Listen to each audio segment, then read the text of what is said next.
आज कहा कि अब मैं इसका मुख नहीं देखना चाहता हूं। हिरण्यकश्यप ने कहा एक हाथी बुलवा करके इसके ऊपर से हाथी निकलवा दो, इसका प्राणांत हो जाए, मेरे शरीर को बड़ा सुकून शांति मिल जाएगी। दिग्गजैर्दंद शोकैश अभिचारा पात नहीं। हाथियों से उसे कुचलवाया जा रहा है, लेकिन भगवान की माया जिस समय हाथी प्रहलाद जी के सामने आया तो अपने सूंड से इनको पकड़ करके और अपनी पीठ पर बैठा लिया। महावत परेशान हो गया कुचलवाते कुचलवाते, मगर इनके ऊपर उसने पैर नहीं रखा। एक दिन आदेश दिया, जाओ इसे पर्वत की उच्च चोटी से जाकर के इसको जमीन में फेंकवा दो, जाकर के इसका प्राणांत हो जाए।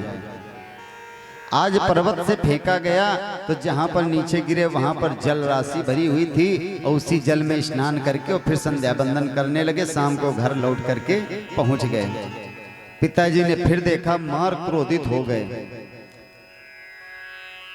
विषपान कराया गया, जाओ आज इसे जा करके जहर दे दो। जा करके जहर को भी पी गए और पूरा हजम कर गए। कोई जहर ने भी असर नहीं किया। भगवान की जिस पर कृपा हो उसके लिए कुछ अगम नहीं है। ता कहूं प्रभु कछु अगम नहीं, जा पर तुम अनुकूल,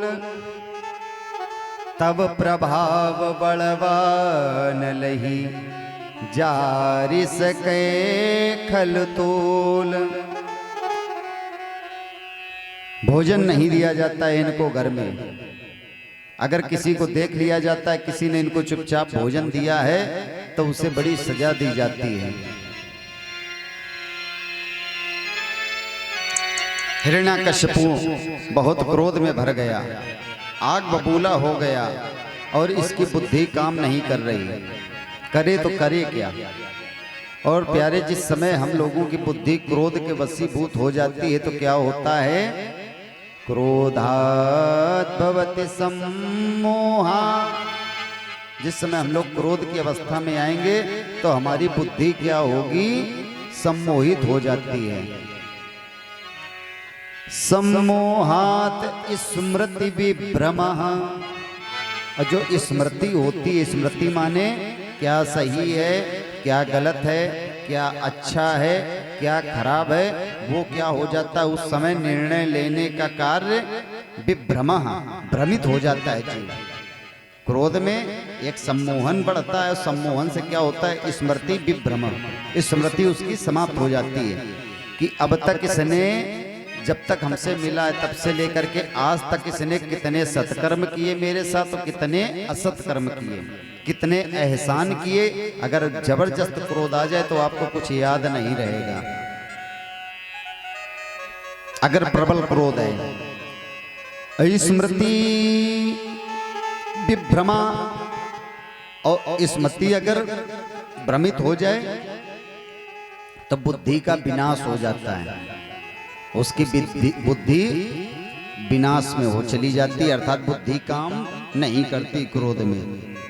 और फिर क्या होगा, बुद्धिनाशो प्रणश्यति। जब बुद्धि का विनाश हो जाता है तो फिर प्राण ही जाते हैं। कई बार लोग क्रोध में क्या करते हैं, बड़े बड़े कार्य कर डालते हैं। जरा सी छोटी सी बातों पर इधर पटक रहे उधर पटक रहे, अपने सिर को दीवार में लड़ाते रहें, मोबाइल पकड़ करके तोड़ दें, टीवी उठा करके फेंक दें, बर्तन उठा करके फेंक दें, लगी लगाई थाली उठा करके फेंक दें, चाय सामने आई उठा करके मारेंगे, हाथ गिरेगी जा करके काफी दूर। ये सब कौन करता है, जो कमजोर होता है। क्रोध उसी को आता है जो कहीं ना कहीं कमजोर होता है। कमजोर व्यक्ति की पहचान है क्रोध। चिल्लाता कौन है, जो कमजोर होता है, जिसमें क्रोध सहने की परिस्थिति को सहने की सामर्थ्य नहीं होती, वो ऐसे कार्य करता है। जिसके कलेजे में थोड़ी भी दम होती है तो कभी इस टाइप के कार्य नहीं करेगा, वस्तुओं पर क्रोध नहीं निकालेगा, अपना अंतर आत्मा में उसको समझेगा, अनायास उल्टे सीधे कार्य नहीं करता। ये कम बुद्धि के लोगों का काम है तोड़ फोड़ करना।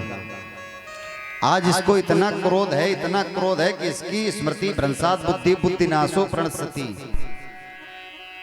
कहने लगा अरे मूर्ख, अगर तेरा भगवान सबको शक्ति देता है, तेरा भगवान ही सब कुछ करता है, तो ये जो खंबा बना हुआ है क्या इसमें भी है?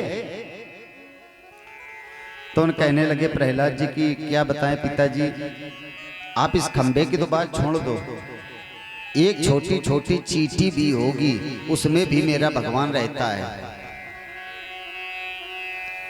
तो कहने लगे कि इस खंबे में अगर तुम्हारा भगवान है तो हमको दिखाई नहीं पड़ रहा है, कहाँ है? और एक जोरदार प्रहार किया खंबे पर गदा का। अब गड़ गड़ गड़ानो खंब फाटो चर चरानो, निकसो नर नाहर को रूप अति भयानक है। गड़ड़ गड़ गड़ावे दसन जीव लप लपावे, चितवत सरोज मानो अंग जात खानो है। कहते हैं जो भक्त का अपराध करता है राम रोष पावत सोई जरई। भगवान अपना उनका कोई बुरा कर दो, भगवान सब सहन कर लेते हैं, बर्दाश्त कर लेते हैं, लेकिन भगवान के भक्त के साथ जब कोई गलत करता है तो भगवान उसे बर्दाश्त नहीं कर पाते।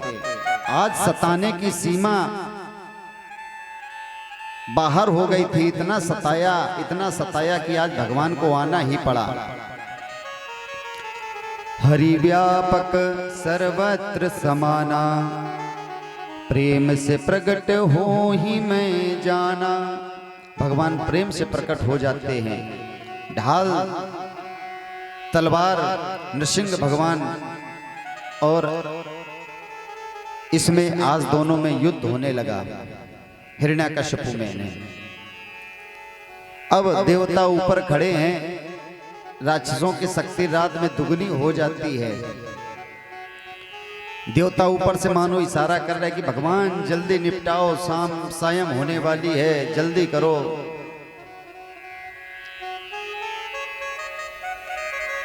एक बार ऊपर देख दिया तेजी से तो सब देवता भयभीत हो गए कि मानो पहले ब्रह्मा जी वरदान देते हो, अब कह रहे हो कि सायं होने वाली है, संध्या होने वाली है, जल्दी करो, इसको निपटाओ। सब भयभीत हो गए।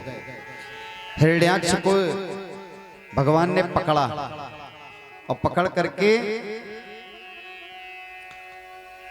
उसे दबाया, और जब दबाया तो इसने कहा कि मैं मर नहीं सकता हूं क्योंकि मुझे वरदान प्राप्त है, मुझे कोई मार नहीं सकता है।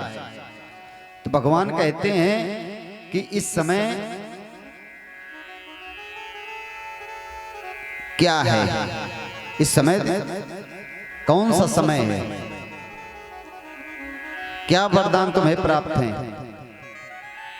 कितना कितना तुमने अपने लिए वरदान मांग रखे हैं। तो ये कहता है महाराज आप एक एक वरदान सुनोगे तो आप तो बिल्कुल हमें छोड़ ही दोगे। तो कहते बताओ पहला वरदान।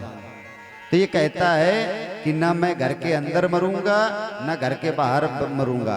भगवान इसको घसीटते हुए देहरी पर ले आए और खड़े हो गए इसको लेकर के। कहने लगे अब बेटा बताओ तुम घर के अंदर हो कि घर के बाहर हो। अब ये भयभीत हो गया कि यार ये तो मामला जो है बहुत बुरा फंसा जाके। वरदान मांगने में देरी और लगा देते कि ना अंदर मरूं ना बाहर मरूं, देरी पर मरूं, देरी पर भी ना मरूं। ये भयभीत हो गए, चलो हम ये नहीं मानते हैं, न मैं दिन में मरूंगा न मैं रात में मरूंगा। भगवान बोले सायंकालीन वेला का परम मंगलमय समय है देवता आराधन का, बेटा तैयारी अपनी पक्की कर लो जाने की। ये कहता है न मैं अस्त्र से मरूंगा भगवान, न मैं किसी शस्त्र से मरूंगा। भगवान कहते हैं बेटा ये देख रहे हो नाखून, ये क्या है, अस्त्र हैं कि शस्त्र हैं? अब ये फिर शांत हो गया। कहते हैं कि मैं न मनुष्य से मरूंगा न मैं राक्षस से मरूंगा। तो भगवान जो रूप बना करके आए वो आधा मनुष्य का था, नरसिंह, नर और सिंह का स्वरूप है उसमें, नर और सिंह है दोनों। तो ये और भयभीत हो गया, कहने लगा मैं ब्रह्मा जी के बनाए हुए 12 महीने में भी नहीं मरूंगा। तो भगवान कहते हैं बेटा तुम्हारे लिए स्पेशल ये पुआ पूड़ी वाला महीना बना रहे मलमास, खूब लोग पुआ पूड़ी खाएंगे और हर 3 साल में एक बार आएगा। भगवान सर्वोपाई है, मायाधीश से कहां माया चल पाएगी जीव की। उनसे तो तभी हम लोग पार पा सकते हैं शरणागति हो करके। आपने जरा सा अभिमान किया, किसी भी चीज का अभिमान हो, तुरंत आपको उससे 10 गुना आगे वाला व्यक्ति मिल जाएगा। अब ये कांपने लगा, भयभीत हो गया। भगवान ने क्या किया, अपने वरदानों को जो ब्रह्मा जी ने दिए थे वो सत्य कर दिए। चलो तुमने जो कहा था वो भी सत्य किया, लेकिन भगवान को बहुत कुछ उसके लिए प्रबंध करके आना पड़ा। और अपने भक्त के लिए भगवान सब कुछ करने के लिए तैयार हो जाते हैं। विशाल नखों से आज हिरण्याकश्यपु को जांग पर रख करके और फाड़ डाला और आते निकाल करके और अपने गले में धारण कर ली है। जीभ लपलपा रहे, भयंकर क्रोध है आज भगवान को। देवता थर-थर कांप रहे, किसी की सामर्थ्य नहीं है ऐसी स्थिति में जाकर के उसके सामने खड़ा हो जाकर के। देवता सब ऊपर से देख रहे, अभी भी भय है कि ऐसा तो नहीं कि कहीं कोई जिंदा रह गया हो। जब आंतों को पड़ा हुआ गले में देख लिया, भगवान ने माला बना करके आंतों का पहन लिया, फाड़ डाला उसका शरीर और अट्टहास किया। तो भोले बाबा का नंदी भग खड़ा हुआ। सारे देवतागण स्तुति करने लगे, किसी की स्तुति से आज प्रसन्न नहीं हो रहे। अभी क्रोध भगवान का शांत नहीं हो रहा है। प्रजापति आए, क्रोध शांत नहीं हुआ। सब देवता गए दौड़ करके लक्ष्मी जी के पास, कह लगे आप ही चलो। तो चल के भगवान का क्रोध भले कुछ शांत हो जाए, आप जब उनके सामने पहुंचोगी तो उनका क्रोध खत्म हो जाएगा। लक्ष्मी जी ने भी सोचा ऐसे पहुंच जाएंगे तो फिर शायद क्रोध न शांत हो। तो बढ़िया लगा के लाली लिपस्टिक है, भगवान को जब किसी को रिझाना है तो भाई सजना पड़ेगा। और सुंदर तरीके से साड़ी पहन करके तैयार हो करके हाथ में थाली ले करके पहुंची, आरती सजा करके। और जैसे आरती करने लगी, स्वामी जैसे अपना रूप भयंकर दिखलाया, गर्जना की सिंह के मुख से, और आंतों को देखा सने खून से लथपथ। तो लक्ष्मी जी भग खड़ी हुई थाली वाली छोड़ के, कहीं अरे भगवान का ऐसा स्वरूप हमने थोड़ा नहीं देखा है कभी ना। इससे स्वरूप में हमारे पति जी तो बड़े सीधे साधे विष्णु भगवान हैं, किसी की हिम्मत नहीं पड़ रही है। क्योंकि भगवान की कृपा शक्ति जो है वो चरणों में ही है। भगवान भक्त से ही प्रसन्न होते हैं, बाकी किसी से नहीं। सबने ध्रुव प्रहलाद जी से प्रार्थना की कि प्रहलाद वत्स जाओ तुम ही कुछ करो जाकर के, तो भगवान का क्रोध शांत हो। प्रहलाद जी गए और जाकर के भगवान के चरणों को पकड़ लिया, रख दिया मस्तक भगवान के चरणों पर। भगवान ने गोद में उठा लिया और गोद में ले करके अपनी जीभ से चाटने लगे। इतना वात्सल्य बढ़ा कि चाटते चाटते पूरा शरीर प्रहलाद जी का आज भगवान चाट रहे हैं। भगवान हंसते हुए बोले कि प्रहलाद, सब देवता ये सब डर रहे हैं, तुमको मुझसे डर नहीं लग रहा है? तो प्रहलाद जी बोले, पिता से कैसा डरना, सिंह का बच्चा कहीं सिंहों से डरता है? सिंह का बच्चा कभी सिंह से भयभीत नहीं होते हैं। भगवान आज क्षमा मांग रहे हैं, किससे? प्रहलाद जी से। कि मुझसे ये भूल हो गई। गिरी से गिरायो, बेटा तुम्हारे पिता ने तुमको पर्वत से ढकेला, पुनि अग्नि में जलायो, जल में डुबायो, कमी राखी ना सताने में, उर से लगाए लपटाए प्रभु बार बार, करुणा निधान ने करुणा दिखाने में। ये कोमल मुखार बिंद चूम चूम कहत प्रभु, क्षमा करो लाल में देर भई आने में। बहुत सताया है तुम्हारे पिता ने बेटा तुमको, क्षमा करो लाल हमें देर भई आने में। और मेरा स्वभाव क्या है, लेवे कौन संकट में नाम भूल मेरो, ताही घड़ी में बेचैन हो के दौड़ आऊं ना। अगर कोई भी व्यक्ति संकट की घड़ी में मुझे एक बार याद करता है तो ऐसा नहीं है कि मैं दौड़ करके ना जाऊं, अवश्य मैं पहुंचता हूं। जैसे शिशु डूबत को, कोई शिशु छोटा सा बालक अगर जल में डूब रहा हो तो अगर पिता उसका खड़ा है तो देर नहीं लगता है, धा करके अर्थात दौड़ करके बचाने के लिए पहुंच जाता है। धाय कर बचावे पिता, तैसे निज भक्त को मैं बचाता हूँ, उसी प्रकार से मैं अपने भक्तों की रक्षा करता हूँ। मांगना हो तो वरदान आज बेटा तुम मांग लो। प्रहलाद जी से कहते हैं कि बेटा आज तुम्हें कुछ चाहिए हो तो मुझसे मांग लो। संपत्ति त्रैलोक्य की तुझे पर लुटाऊं मैं, त्रैलोक्य की संपत्ति अगर चाहते तो मैं बेटा तुमको देने के लिए तैयार हूं। ऋणिया बन जाऊं तेरा, बेटा तुम्हारा मैं ऋणी बन जाऊं। चेरा कहलाऊं, बेटा तुम अगर कहो तो मैं तुम्हारा नौकर बन जाऊं। चाकरी तक बजाऊं मैं, पुत्र बलि बलि जाऊं। क्षमा करो लाल हमें देर भई आने में। जब इतनी बात सुनी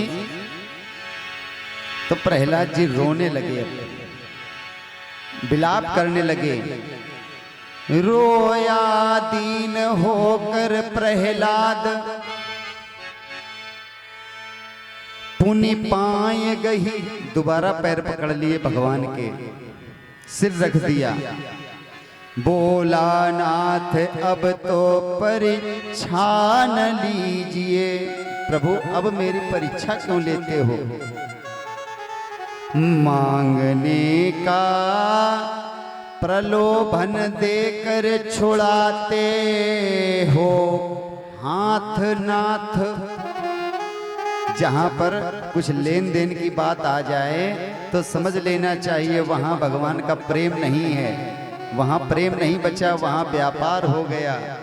तो प्रभु क्या हमारे प्रेम को आप इसी वजह से समझ रहे थे कि मैं तुम्हारी भक्ति, तुम्हारी आराधना, तुम्हारी पूजा मैं इसीलिए करता था कि आप जब मुझे मिलो तो अपने मनोकामनाओं, अपने मन की इच्छाओं को पूरा करूं, आपसे मैं कुछ मांगूं।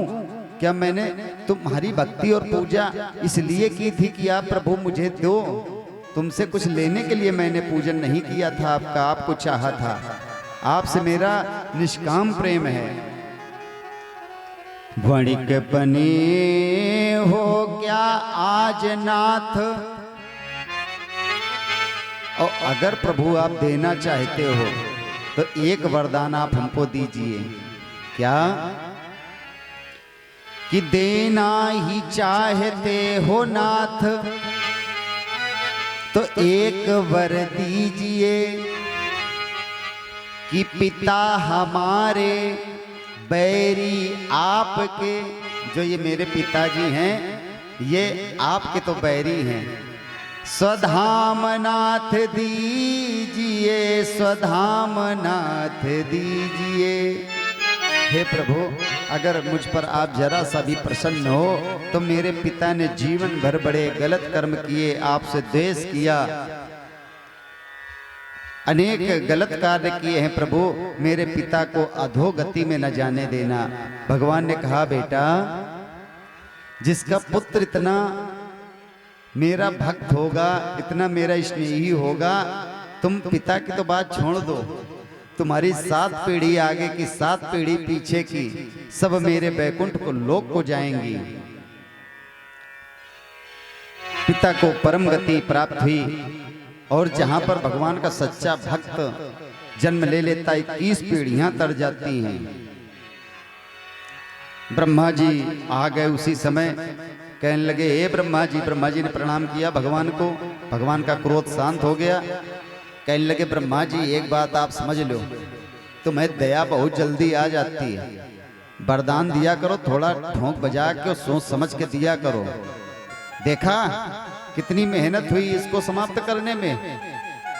ब्रह्मा जी बोले भगवान क्षमा करो, क्या बताएं कि ये असुर ऐसे हैं कि बड़ी तपस्या करते हैं। कुछ राक्षस प्रकृति के ऐसे होते हैं कि जब उनको अपना काम बनाना होगा तो दिन रात तुम्हारे आगे पीछे ऊपर नीचे, महाराज ये महाराज वो महाराज ये, जैसे तुमसे अपना काम बना पाए फिर जो है उनके दर्शन दुर्लभ है, फिर उनका काउंटडाउन शुरू होता है। सुखदेव जी कहते हैं परीक्षित तुम ही बताओ भगवान कहां पक्षपात कर